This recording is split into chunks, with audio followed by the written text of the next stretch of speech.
أيها النبي حرض المؤمنين على القتال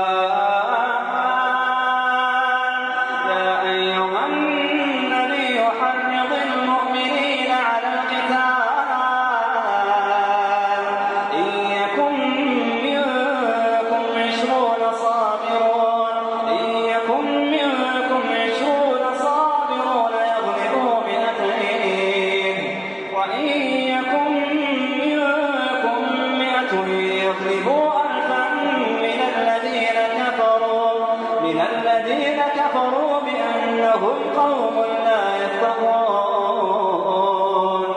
الآن خفف الله عنكم وعلم أن فيكم ضعفا فإن يكن منكم 100 صابرة يغلبوا 200 وإن يكن منكم 1000 يغلبوا 2000 بإذن الله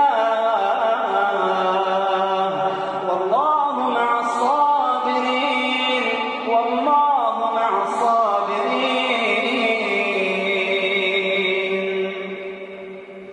ما كان لنبي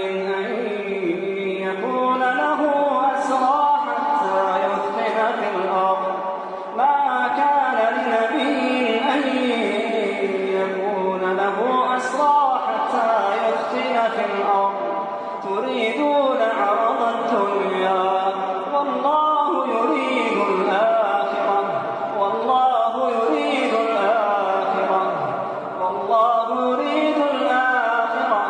والله عزيز حكيم. لولا كتاب من الله سبق لمسكم فيما أخذتم عذاب عظيم فكلوا مما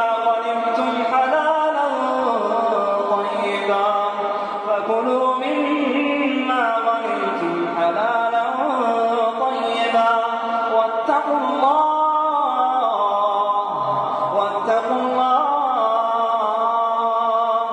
إن الله غفور رحيم.